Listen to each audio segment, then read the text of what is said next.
Olá, meu nome é Fátima, eu sou consagrada da comunidade Face de Cristo, eu sou mãe de 3 filhos, ganhei 3 filhas que são minhas noras, tenho 5 netos, 4 meninas e um menino.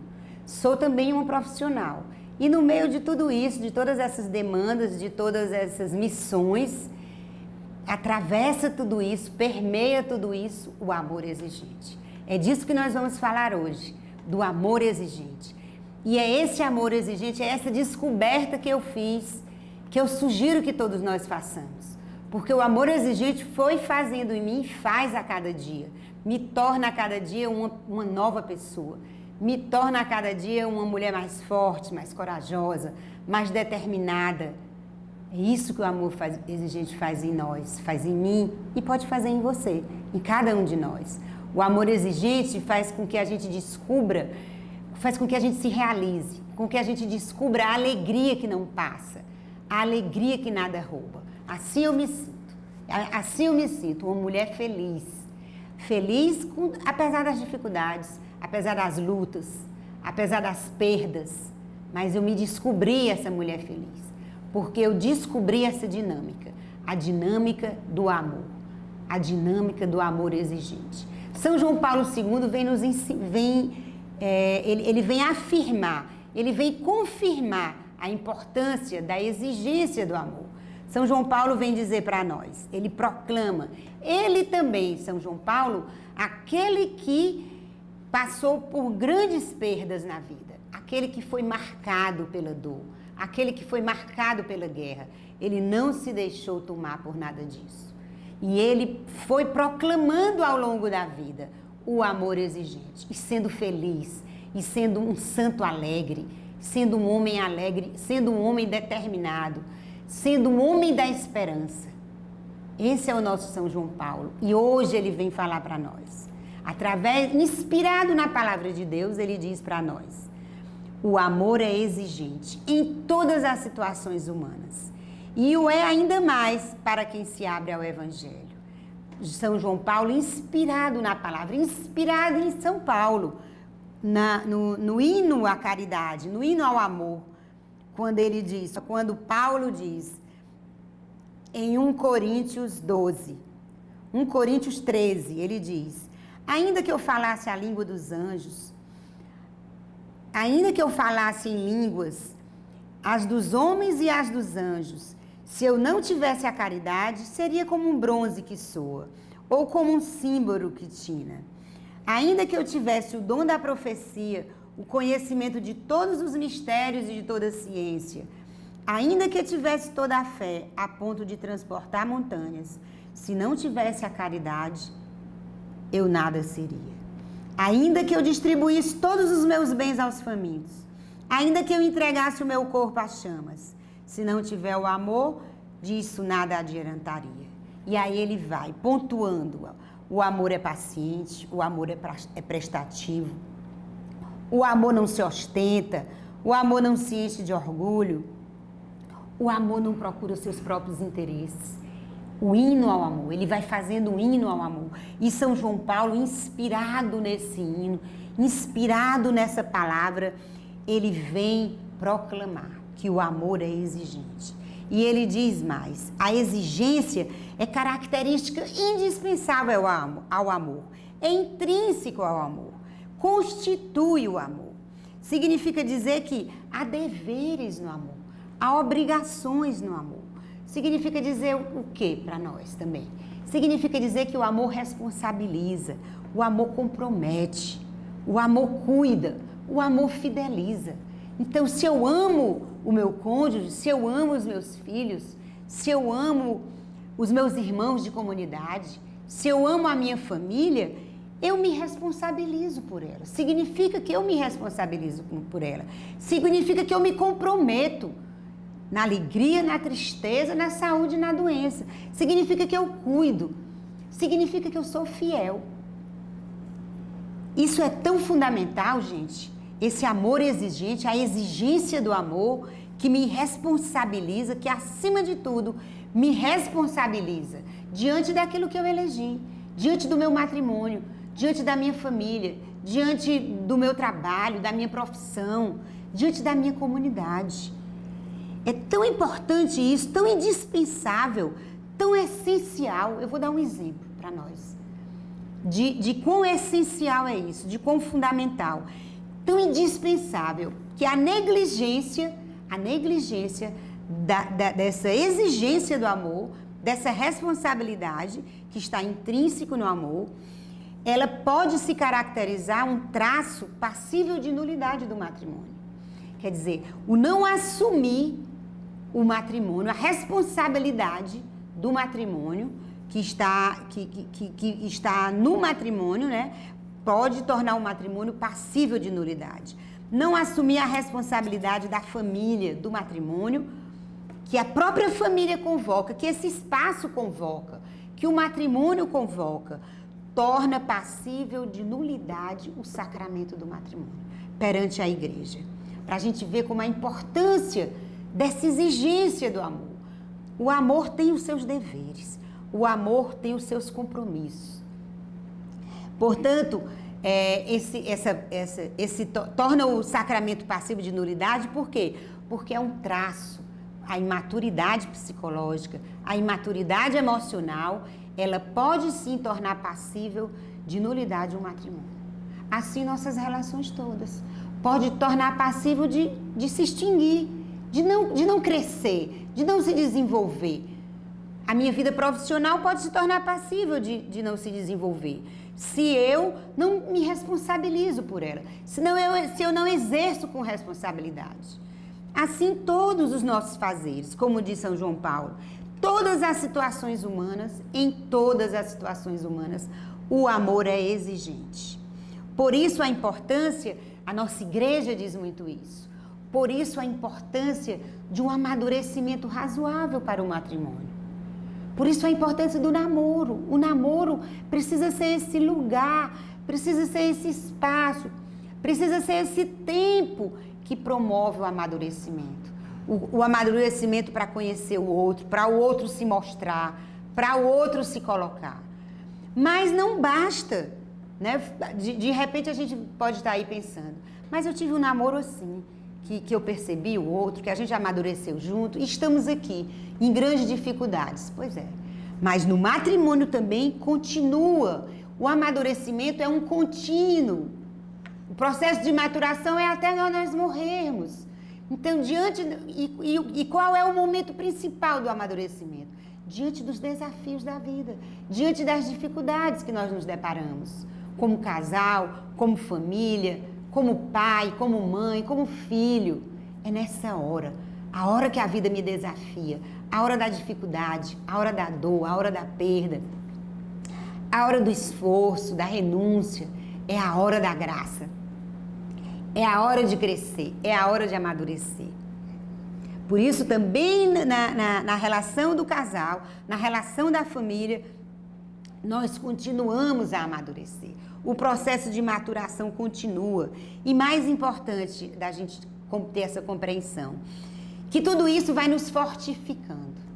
Cada desafio, cada enfrentamento diferente, cada renúncia, cada atitude madura que a vida nos convoca, ao contrário de nós perdermos, ao contrário de nos enfraquecermos, nós vamos nos fortificando. Tudo isso, por isso também a importância, como eu falava, do namoro, né? Do conhecimento um do outro. Porque o matrimônio, a vida na família, a vida familiar, a paternidade, a maternidade, necessitam de uma razoável maturidade para sobreviverem. E muito mais do que sobreviver, para se desenvolverem, para serem sadias, para viverem felizes, apesar das dificuldades, apesar das questões que apareçam, e que aparecem sim, porque somos seres humanos. Mas essa maturidade razoável nos faz atravessar as dificuldades de uma forma nova e vai nos fazendo também amadurecer. Então, São João Paulo nos afirma, o amor é exigente em todos os projetos que elegimos. Então, elegi o matrimônio, elegi minha família, elegi minha profissão. O amor é exigente em todos esses projetos que eu elegi. Por quê? E aí ele vem nos dizer, porque somente a exigência do amor constrói o bem. Olha só, gente. Como é que eu construo o bem na minha família? Como é que eu construo o bem na minha comunidade? Como é que eu construo o bem na minha vida profissional? Se eu viver a exigência do amor. Se eu viver uma vida responsável. Se eu for fiel. Se eu for comprometido. Se eu viver o cuidado. Se eu viver o respeito ao cônjuge, o respeito aos filhos, aos pais, aos meus irmãos. O amor exige todos esses traços, todos esses valores. E João Paulo diz isso, é aí que eu vou construindo o bem. E mais, eu não só construo o bem se propaga, o bem se alarga, o bem contagia o meu entorno. Somente a realização dos deveres, das obrigações do amor, constrói o bem e semeia-o nos outros, quer dizer, e alcança os outros, alcança a minha família. Por exemplo, na minha família, se um filho meu precisa de um cuidado e eu estou cansada, não posso, eu estou cansada, eu não vou ficar a noite toda acordada, só porque ele está doente, eu vou dormir. Então, o amor responsabiliza, o amor me faz ir além do meu cansaço. Ah, mas eu estou cansada, eu tenho que levar minha mãe no hospital? O amor responsabiliza. O amor cuida. O amor compromete. Então, o amor faz com que eu supere tudo isso, o meu cansaço, atravesse o meu cansaço e cuide. E aí eu estou realizando bem. Eu estou dando exemplo, um exemplo bem simples no seio da família. Então, quando eu partilho, quando eu cuido, quando eu partilho daquilo que é bom, daquilo que eu descobri, daquilo que eu conquistei, até riquezas materiais. Muitas vezes nós vivemos no seio da família dificuldades, brigas, divisões, por causa de riquezas materiais. Porque aquilo é meu, isso fui eu que conquistei, é do meu trabalho, é esforço, isso é meu, isso é seu. Temos dificuldade da partilha. O amor é exigente. O amor exige partilha. É nosso. Eu conquistei, mas é nosso. Afinal, a minha família toda estava junto comigo. A minha família, de alguma forma, cuidava de mim, me ajudava. Então é isso, são esses deveres, essas obrigações. É isso que vai construindo o bem e vai se propagando. Imagina um pai que cuida de um filho de uma forma especial nas necessidades dele. Esse bem, ele primeiro contagia, o coração desse pai. Depois ele contagia o coração do filho. E contagia o coração da família toda. E, consequentemente, como dizia um amigo meu, assim como o mal é público, era tão interessante, ele dava esse exemplo. O pecado é público. Quer dizer, se eu cometo mal, esse mal não fica só dentro da minha casa, se eu cometo mal dentro da minha casa. Eu saio e vou propagando esse mal, no meu mal-estar. Assim o bem. Se eu tenho uma ação boa, não é? Se eu construo o bem na minha família, no coração de um filho, esse bem se propaga. Esse bem vai além dos muros da minha casa. Esse bem vai para a comunidade. Esse bem vai para o meu trabalho. Esse bem vai contagiando. Como São João Paulo diz isso, esse bem propaga-se sobre os outros. Que coisa maravilhosa. Por isso nós somos chamados a crescer. Crescer até a estatura do Filho. A palavra de Deus diz isso. Efésios 4:13. Olha aqui o que a palavra de Deus vem nos dizer. Tão importante isso para nós, que somos pais, que somos mães, ou que queremos ser pais, ou que somos namorados, que desejamos constituir uma família, ou mesmo que não. Sou celibatário, decidi que não é o matrimônio o meu chamado, mas eu sou chamada a ajudar o outro. Eu também sou chamada a me desenvolver e promover o crescimento do outro. Então, na palavra de Deus, a gente vê a importância do crescimento. Efésios 4:13b diz assim: até que alcancemos todos nós a unidade da fé e do pleno conhecimento do Filho de Deus, o estado do homem perfeito, à medida da estatura da plenitude de Cristo, à medida da estatura da maturidade do Cristo. É isso. Nós somos chamados a alcançar a maturidade do Filho, a maturidade do Cristo. Por quê? Porque somente quanto mais maduro eu sou, somente alguém com traços de maturidade é capaz de viver o amor exigente, é capaz de viver a exigência do amor, que está acima de tudo em sair de si, em ir para o outro, em ir ajudar o outro, em não se fechar em si, em sair para ajudar o filho, em sair para ser cúmplice do cônjuge, para estar ao lado do cônjuge, para dar a mão ao cônjuge, para dar a mão ao irmão, ao colega de profissão, ao colega de trabalho, ao irmão de comunidade, né? Exige maturidade razoável. A saída de si para realizar o bem exige maturidade razoável. Por isso a palavra de Deus diz, somos chamados a crescer até a estatura da maturidade do Filho, até a estatura da maturidade de Cristo. Porque somos chamados a nos doar. Somos chamados a viver o que foi que Cristo viveu. Por isso que a palavra diz, à medida da estatura da maturidade do Cristo, da plenitude do Cristo. Cristo se doou todo por nós. Cristo era o fruto maduro que se doou todo por nós. Nós somos chamados a nos doar para as pessoas.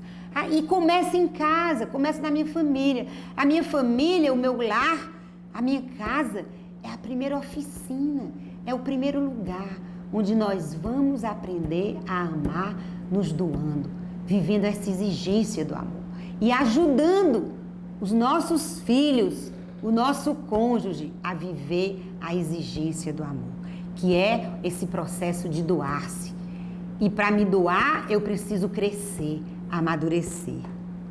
Então, o amor exige tornar-se dom sincero. Olha só, o amor exige que eu me torne dom para me doar ao outro.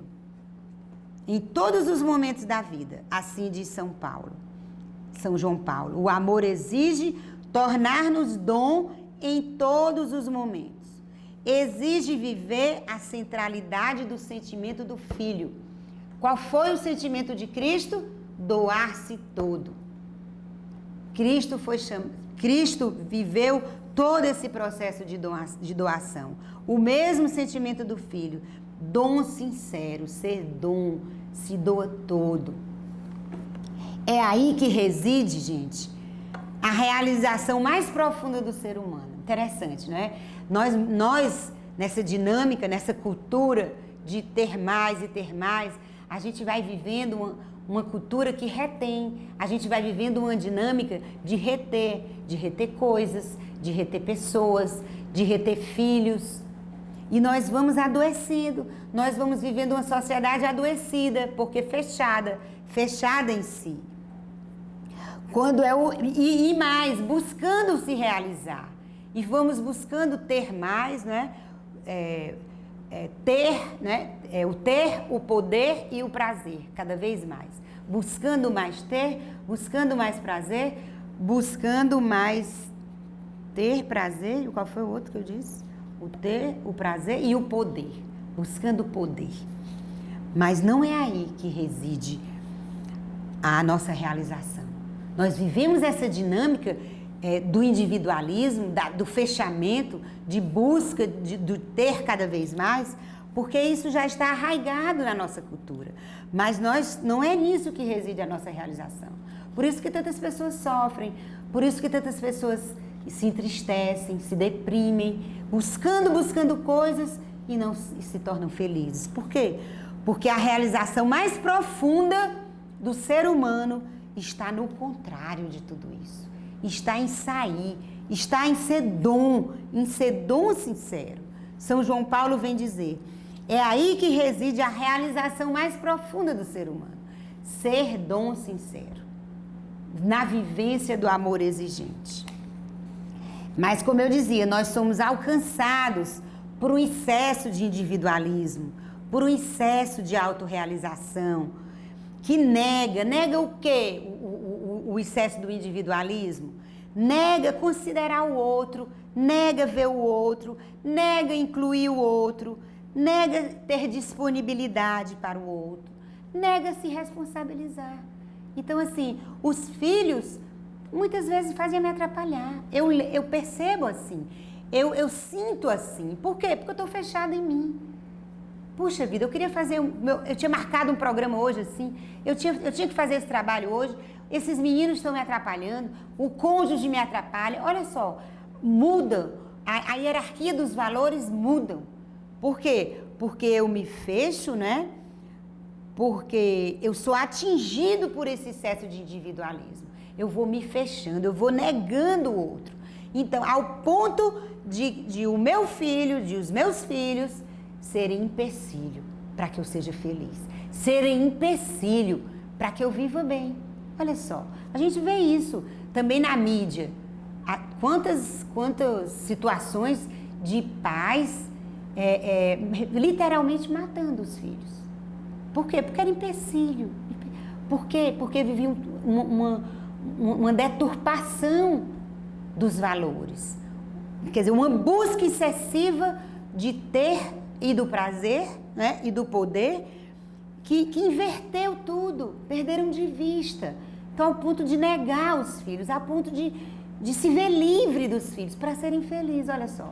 Quando a felicidade estava bem pertinho deles, estava no processo de cuidar, no processo de se responsabilizar por aqueles filhos que eles estavam vendo como empecilho, né? Por quê? É o excessivo voltar-se para si. Me torna incapaz de ver o outro. Quer dizer, o excessivo cuidado de si. O cuidado de si é importante, gente. Mas o excesso do olhar para si, o excesso do cuidado de si, me torna incapaz de ver o outro. Me torna incapaz de ir além dos meus interesses. Eu não consigo. Eu fico limitado de ir além dos meus interesses, né? E eu vou fazendo o quê? E eu vou validando o maior dano contra o amor. Qual é o maior dano contra o amor? O egoísmo. Eu vou tornando válido o egoísmo na minha vida. O grande mal ao amor. O egoísmo em todas as suas formas. Ele nega me doar ao próximo. Ele nega me doar à minha família. Ele nega, e pior que tudo, gente, ele nega o conceito de pessoa na minha dignidade. Olha só, a minha dignidade está exatamente centrada nessa dinâmica de me doar, nessa dinâmica de sair de mim. Mas o egoísmo, o individualismo exacerbado, ele nega a minha dignidade de pessoa. E eu vou perdendo a dignidade. Pode prestar atenção, muitas vezes a gente até diz, fulano não é digno. Quando a gente vê o quê? Quando a gente vê um pai, fulana não é digna. Quando a gente vê uma mãe irresponsável, que não se responsabiliza minimamente pelos filhos. E a gente diz isso, não é? Mas é verdade. Por quê? Porque a dignidade está exatamente nesse processo de viver o amor exigente, de doar-se, de tornar-se um bem para o outro. Porque foi para isso que nós nascemos. Então, o egoísmo torna o ser humano um dolo. Nós somos um dom, mas o egoísmo nos torna um mal, uma fraude, um engano. Olha só, vale a gente refletir. O que eu tenho sido na minha vida? O que eu tenho sido na minha família? Eu tenho sido uma fraude? Eu tenho sido um engano? Um mal? Um dolo? Ou eu tenho sido um bem? Ou eu tenho espalhado o bem na minha família, vivendo esse amor exigente? Ou eu tenho sido inconsistente no meu egoísmo, no meu individualismo? Eu tenho vivido uma vida medíocre? Olha o que o egoísmo faz. Me torna medíocre. Numa busca constante de satisfazer as minhas vontades, né? Isso é terrível. Isso é terrível para todas as relações. Isso é terrível para o matrimônio. Isso é terrível para a família. Isso é terrível para a comunidade. Isso é terrível na vida profissional, para todas as nossas relações. Porque nós somos incapazes de ver o outro, de ver a beleza do outro, de enxergar o outro como pessoa. O egoísmo torna o amor permeado de transgressões, permeado de desrespeito. Olha que coisa, né? Nós vamos vivendo o desrespeito. Nós nos desrespeitamos e vamos desrespeitando os nossos filhos, o nosso cônjuge, os nossos irmãos, os nossos colegas de trabalho, né? O meu amor egoísta vai vivendo permeado, atravessado de desrespeito. Por quê? Porque nega o dever, nega o que é sadio, vai vivendo de uma forma adoecida. E o pior, como eu já falei, nunca se satisfaz. Vive uma busca de ter cada vez mais, de ter mais prazer, cada vez mais viver o prazer, de cada vez mais viver o poder. Mas insaciável, porque não é isso que sacia. O que nos sacia é exatamente a responsabilidade intrínseca ao amor exigente. O dever intrínseco ao amor exigente. Nós vamos nos descobrindo, alarga o nosso coração, enche o nosso coração. Nós vamos nos descobrindo pessoas consistentes. O egoísmo fere o amor exigente, me impossibilita de viver o amor exigente. Por isso que muitos pais, muitas mães se veem impossibilitados de cuidar do filho, de investir, de educar, porque é duro, gente. É difícil. É difícil dizer não a um filho, é difícil imprimir os valores no filho, é difícil dar limite aos filhos, mas é uma necessidade. Requer o amor exigente, requer responsabilidade, requer cuidado. Então, o amor, mas eu fechada em mim, eu entrego o meu filho a alguém para cuidar, à escola, à televisão, ao celular, sei lá, aos jogos, e depois eu não compreendo perfeitamente o que meu filho se tornou, não é? Então, eu estou ferida, o meu amor está ferido, eu estou impossibilitada de viver o amor na sua plenitude, na sua exigência. Existe uma palavra em João 10:10 que diz, o Senhor diz, a palavra de Deus diz para nós, eu vim para que nós tenhamos vida, para que tenhais vida e para que tenhas vida em abundância. Eu vim para que tenhas vida e que a tenhas em abundância. E sabe o que significa isso?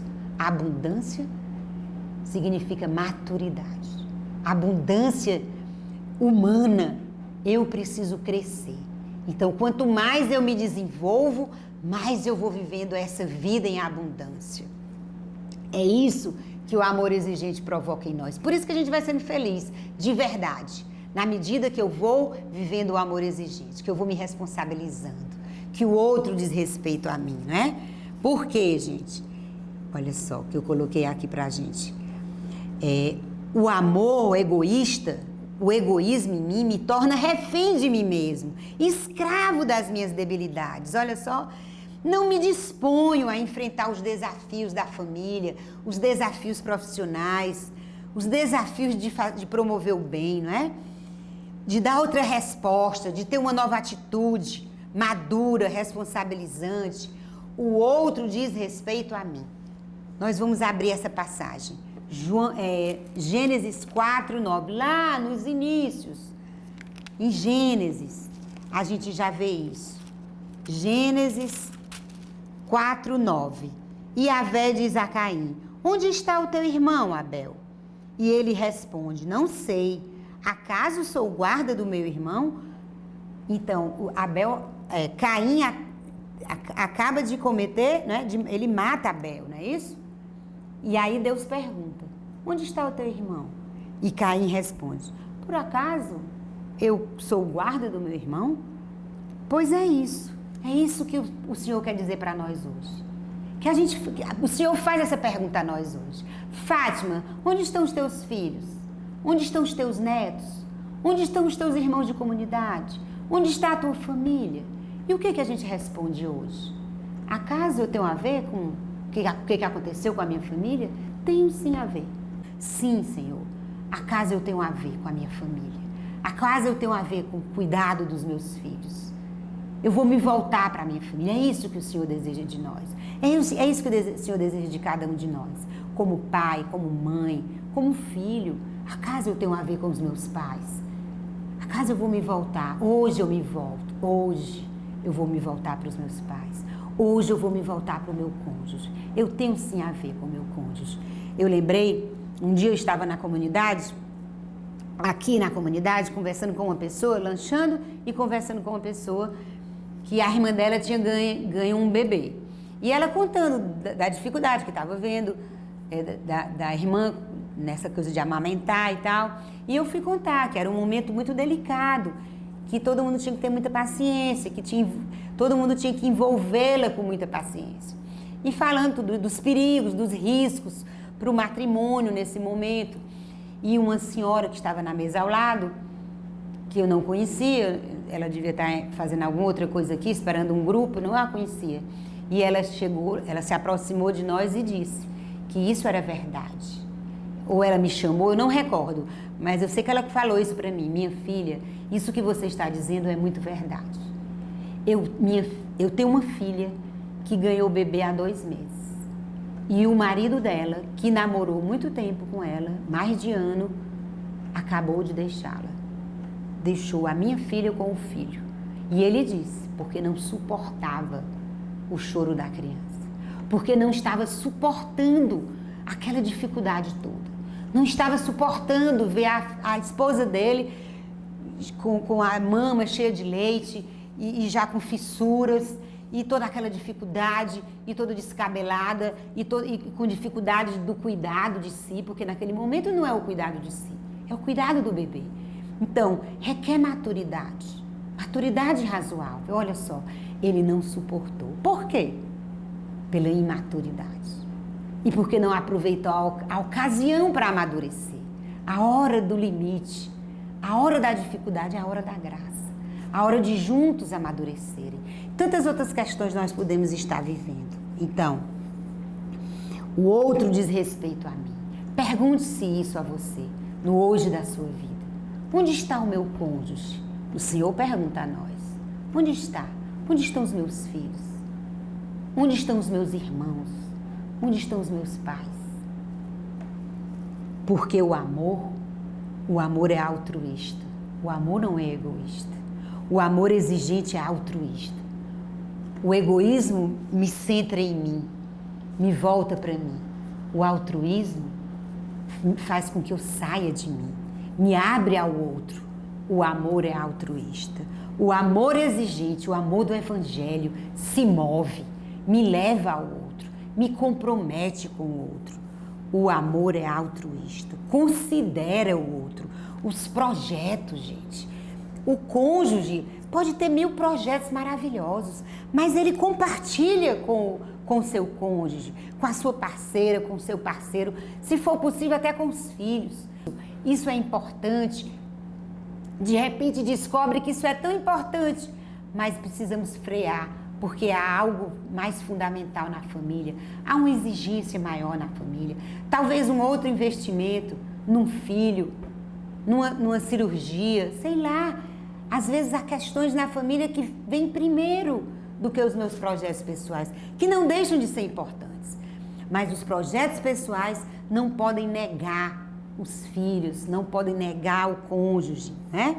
Então, considera o outro, não exclui o outro dos seus projetos pessoal, nem exclui os compromissos assumidos, não. Os meus projetos pessoais não podem excluir aquilo que eu elegi antes desse projeto. Parece um projeto novo, e eu sou casada, e eu tenho filhos, e eu excluo tudo isso para assumir um projeto novo? Projetos pessoais não podem excluir aquilo que eu já elegi anteriormente. Eu tenho que encontrar uma forma de viabilizar. Então, o amor exigente, que é altruísta, é capaz de desprendimento, se for o caso, de renúncia, tanto das coisas simples, né? Como negar um descanso, porque vai ajudar num dever, porque vai ajudar numa compra que o filho tem dúvida, de descansar, de dormir, às vezes de comer. Quantas vezes a gente está morrendo de fome, mas o filho está precisando da gente. Mas um cônjuge está precisando de mim. E eu vou lá, depois eu como. Às vezes até a fome passa. É preciso isso. É preciso crescer nessa maturidade. É preciso entrar nesse processo de maturação. E fazendo essa hierarquia, o outro vem em primeiro lugar. Né? Nosso Deus ordena tudo isso. Então, que coloca o ser humano lá na hierarquia. Deus, acima de tudo, ele coloca o ser humano na frente de coisas, de projetos. O que mais, gente? Assim como, né, eu faço renúncias das coisas mais simples, eu também faço renúncias das coisas mais complexas. Como, por exemplo, um grande projeto que de repente vai desestruturar toda a família e eu tenho que adiar esse projeto. Hoje mesmo eu conversava com um pai e a gente, uma grande dificuldade que a filha dele passa, e a gente foi tentando convencê-la a adiar esse projeto pessoal dela, por um bem maior, por um bem de toda a família e para um bem dela também, não é? Então, o amor exigente, ele vê para além. Ele não vê só para o agora, ele vê para além. Ele vê o bem maior. Ele vê o essencial. E qual é o essencial? Fazer-se dom. Sair de si. Fazer o bem, realizar o bem. É aí, gente, o mais interessante de tudo. É aí onde eu encontro a minha alegria. Nesse doar-se. Nesse fazer-se dom. É aí que eu me realizo como ser humano. E as outras coisas que eu vou fazendo vão também me realizando, vão me planificando, porque existe essa base do amor exigente na minha vida. Porque é aí que se encontra a minha dignidade de pessoa humana. Né? Eu respeito, eu começo a respeitar o que há de digno em mim. Então, é aí que eu experimento a fortaleza do pastor. Nós vamos abrir para encerrar 1 João 4,16. Olha só, gente. O que a palavra de Deus vem nos dizer? Nesse hoje das nossas vidas. 1 João 4,16b. Diz assim: aquele que permanece no amor exigente, permanece em Deus. E Deus permanece nele. Olha aí. Essa é a força poderosa. A presença de Deus. Aquele que permanece no amor exigente, aquele que se desenvolve, aquele que faz a experiência do amor exigente, permanece em Deus. A força poderosa, que é a presença de Deus, permanece nele. Olha só. Atua nele. Olha o que João Paulo diz. Atua nele, naquela pessoa, atua nela, naquela pessoa que exerce o amor exigente. Olha o que acontece. Atua nela a poderosa força do próprio Deus. Atua em você, você pai, você mãe, você filho, você cônjuge, você profissional, você consagrado. Atua em você a sua experiência do amor exigente. Atua em você a poderosa força do próprio Deus. A presença do próprio Deus. A poderosa força daquele que lhe leva a ir além de você. Daquele que lhe fez para amar. O Senhor nos fez para amar. Essa é a nossa vocação. Nascemos para viver esse amor exigente. Por isso que vamos nos alegrando. Por isso que vamos sendo felizes. Porque vamos vivendo a verdade para a qual nascemos. Nascemos para amar. Então, o que acontece? Uma nova ordem vem à tona. Olha que coisa maravilhosa. Na medida em que eu vou vivendo o amor exigente, na medida em que eu vou, como diz São João Paulo, a força poderosa do próprio Deus vai atuando em mim. E o que vai acontecendo comigo? Uma nova ordem. Santo Agostinho dizia, ele chamava a ordo amoris, em latim, a ordem do amor. Uma nova ordem vem à tona.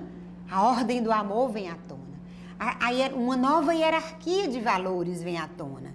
E vai promovendo em mim o quê? Consistência, firmeza, coerência, destemor, alegria, realização. Eu vou me realizando. Isso é possível para todos nós. Isso é para todos nós. Sim, isso é possível a todos nós. Nós podemos ir além de nós. Nós podemos ir além sair desse fechamento. Nós podemos viver de uma forma nova. Por quê? Porque o Senhor já nos capacitou. O Senhor nos fez para amar. E o Senhor permanece conosco. Nós podemos sim ir além de nós. O amor do Senhor nos conduz. O amor do Senhor nos faz experimentar a sua força. Eu lhe convido a fechar seus olhos. Feche seus olhos por um instante. E faça a experiência de Deus. Clame ao Senhor no seu coração. Para ir além de você. Você como pai, você como mãe, você como cônjuge, você como filho, como profissional, como consagrado, como um filho de Deus, como um pecador. Clame ao Senhor. Essa experiência é para você, é para mim, é para cada um de nós. Somos capazes de fazer muito mais. Somos capazes de sair de uma vida medíocre. Feche seus olhos e e peça ao Senhor essa graça da vivência do amor exigente. O amor exigente que vai abrindo em mim fendas, vai alargando o meu coração, vai alargando a minha alma e vai deixando uma marca de vida nova, vai escrevendo em mim uma vida nova. Que coisa maravilhosa. Peça ao Senhor essa graça. Senhor, que tudo isso que eu passo hoje na minha família, que toda essa forma desordenada de viver, talvez irresponsável, talvez de infidelidades, talvez de falta de cuidado, de compromisso, de zelo, que seja o que for, Senhor, de vitimação, o que quer que eu viva, Senhor, qualquer desordem que seja a minha, Senhor, vem sobre mim, Senhor, que tudo isso, Senhor, que tudo isso que eu vivo, que todas essas perdas, que todas essas dores não sejam impedimento para que eu viva o amor exigente, para que eu experimente essa alegria que vem do amor exigente, que vem do doar-se, que vem de fazer da minha vida um dom, que vem de fazer da minha vida uma Páscoa. É isso. Faça desses momentos difíceis na sua família, no seu coração. Talvez você esteja sofrendo sozinho, sem dizer para ninguém, sem dizer para os seus pais, sem dizer para o seu cônjuge, sem dizer para o seu filho. Faça essa experiência do amor de Deus. Experimente o amor de Deus, que alarga a sua vida. Faça dessa dor que você vive hoje, dessa experiência de sofrimento que você vive hoje, uma Páscoa. Faça desse sofrimento uma Páscoa, uma passagem para uma vida nova. Na vivência do amor exigente, que responsabiliza, que cuida, que zela, que compromete e que, acima de tudo, nos deixa felizes. Que o Senhor te abençoe e te guarde. Guarde no seu coração esse chamado do Senhor e viva e o torne uma ação a cada dia na sua vida. Que o Senhor te abençoe e te guarde.